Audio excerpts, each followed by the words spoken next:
and understand that there's an urgency here, and that if you're not practicing something now, if you're not aware, if you don't have a path towards something better, you're rotting on the vine, and the day of reckoning will come at some point, and it will be painful. You're not going to feel it suddenly, it'll be slow, but it'll come and it won't be good. And it doesn't mean like every day has to be a grind and has to be awful. Oftentimes, if you're in a bad job, just being aware that you now have a plan is enough to lift you out of that depression. Okay, I'm working at Burger King, but I know I want to get to this community college and get a degree here after I save enough money. Having a goal is like, will change you completely from being depressed or not taking care of yourself to being energized and moving in the right direction. Let's start out by writing about what I'm struggling with. And so that's where the whole theme of hope came in. I didn't know what to hope for anymore. And that, strangely enough, that caused me to be just as depressed as low points in my life, where I had no money and my girlfriend left me, and I also had nothing to hope for. And so it made me realize that, you know, what's going on in the material world is totally, you know, not the point. What matters is, do we have that vision of hope in our mind? Do we see a possible future for us to step into that will make our lives better? I think a lot of people, especially entrepreneurs, get caught up in these big ideas or big visions when they're in a small place to start and when they feel like it's too unattainable. And so I always talk about starting with something simple, the next step. And so for me, the next step was to get off the couch and feel like I was an adult. Right. Because I felt like a child eating macaroni and cheese. And that was the first step for me, was to, what do I need to do to make enough money to get to the next step? Think about the person you would most like to be in life. Maybe it's one of your contemporaries, maybe it's somebody a little older, but pick out the person you admire the most, the person that you'd change places with if you could. And then write down why you admire them. Just put it on a piece of paper. And then figure out the person that you would least like to change places with you. Who really turns you off? Who do you find repulsive? And list the reasons why that person turns you off so much. And put those down on the other side of the paper. And then look at that list. And you'll find that everything on the left-hand side, what you admire in other people, the qualities they bring to life, cheerfulness, generosity, all kinds of things, you'll find those are things you can do yourself. It's very simple. You got to apply yourself, but the habits you form in doing that early on will carry you through life. And on the other hand, you'll find that the things that make people repulsive, selfishness, obnoxiousness, all these things, egotism, are things that no one has to have. If you find those in yourself, you can get rid of them as long as you get rid of them early. So you write down a list of what you admire, what you find contemptible. Behavior becomes a habit. So if you do that, 2 or 3 years from now, if you go through the same exercise, you'll find out that the person you admire the most is yourself. But it's not a bad thing. I mean, you want to be somebody you like, and you don't want to be somebody that you dislike. And form those habits early. You basically can't miss. Whether it's getting my own apartment, hitting a certain amount of subscribers, making my company a certain amount of sales, whatever the next level is, losing 20 pounds, it's being clear on that vision and getting grounded on why I want to achieve that vision. And I think if my vision is to make a lot of money, then what's the purpose of that? If it's just to make money, to attract women, or for credibility or whatever it is, then it's probably not going to be as a clear path. It's not going to be as smooth. When I'm grounded on my principles of why do I really want to make this happen?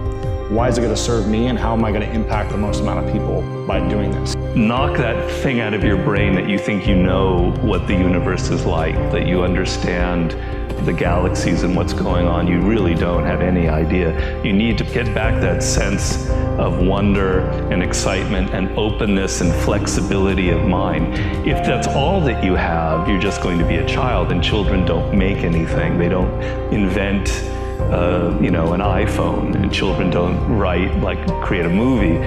You'll just be like a child. No, you have to have your skill, your talent, and all of that. But if you're able to maintain a fluid mind, I call it synth mastery.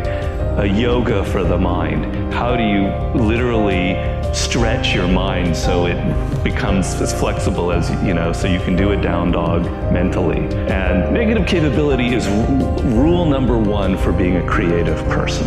And if you don't follow anything else in mastery, that would be enough. Negative capability comes from the great poet John Keats in the 19th century. He was trying to understand why Shakespeare was so creative, and he decided that he had negative capability. And it's basically the ability to keep two ideas that contradict each other in your mind without feeling uncomfortable, without having to come to a conclusion.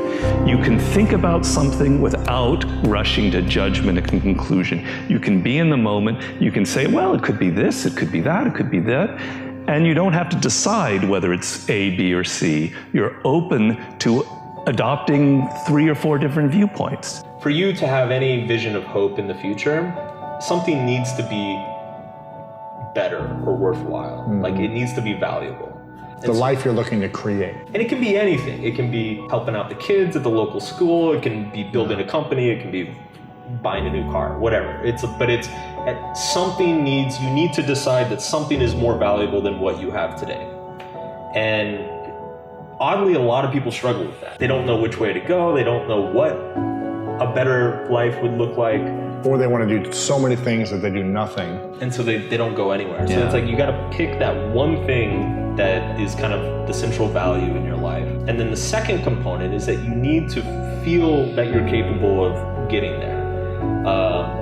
So it's like if I decided that the goal of my life is to be, the prime minister of Czechoslovakia, that's not going to happen. That's just unrealistic. And so if you have this vision that is just completely detached from reality, and you see this a lot, people will pick goals or dreams that are just so out there that it gives them an excuse to not do anything. It's like, oh, well, there's no way I can make it anyway, so I might as well just. So it's about finding a vision that can kind of bring both of those things together. It's about being realistic about who you are, where you are, and then also having making a solid decision about like what is better in the world, what is a worthwhile pursuit. We want to believe that there are shortcuts to success. We want to believe we can take a drug or we can do something that'll make it quick and easy. But the truth is, it takes grit, it takes persistence. It's the people like Thomas Edison, who had no education, who came from a very poor background, who really end up making it in life because they are persistent and they don't settle for anything remotely mediocre. That's what ends up making you get ahead in the world, and it's really democratic. And that's what's so great about it. And that's what's so great about the world that we live in. We live in a time where things are not purely democratic, don't get me wrong, but they are much more democratic than they were in the past. A meritocracy. It's not about if you went to Yale or if your daddy is rich. It's about you, and you have the material to get there. And one last thing I'll say on that is one of the people I interviewed for Mastery, Paul Graham, who has a company called Y Combinator in Silicon Valley, which is a sort of a training school for people who want to create a startup. He said that there is no correlation between where people went to university and their success at Y Combinator. There's zero correlation. Whether you went to Yale or you went to Dallas Community College, there's equal chance that you will be successful. I thought that was an amazing thing to hear, and he's seen that in action with tens of thousands of people